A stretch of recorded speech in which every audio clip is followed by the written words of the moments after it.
આજે તો અમારી આજીવિકા શિવશક્તિ માર્કેટ હતી. આજની તારીખમાં તો ઇન્કમ સોર્સ આ જ હતી, એટલે હમણાં સુધી તો સ્ટોપ જ છે. આગળ પાછું ચાલુ કરીશું અને મારા બધા ભાઈઓ વેપારીઓને કહીશ, આપ પણ આશા હારશો નહીં.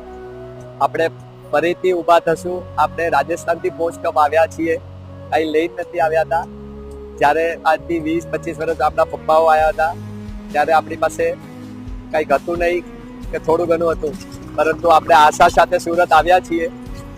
હવે જે થઈ ગયું એના માટે હું કોઈને દોષ આપીને આગળનો સમય બરબાદ કરવા નથી માંગતો. આપણે નવી આશા રાખીએ અને જલ્દીથી જલ્દી આપણે બધા રૂટીન થઈએ એવી ભગવાનને પ્રાર્થના કે આપણે બધા ટ્રેક પર જલ્દી આવીએ.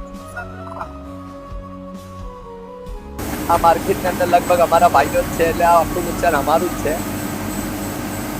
બધાને ખૂબ નુકસાન થઈ ગયું. મોનેટરી ફાઇનાન્શિયલી ખ્યાલ હમણાં આવશે નહીં. જ્યાં સુધી અમે અંદર નહીં જઈએ ત્યાં સુધી અમે કંઈ કહી નથી શકતા. શું આશા રાખશો? સરકાર શ્રી, અમારા મુખ્યમંત્રી શ્રી, અમારા પર્સનલ, અમારા આઈડલ એવા હર્ષભાઈ સાથે તો ઘણી આશા છે કે આપની પાસે ઘણા કાર્યો હશે, પરંતુ થોડો સમય અમારી માટે આપજો. કદાચ એવું કોઈ રિલીફ ફંડ કે એવું કંઈક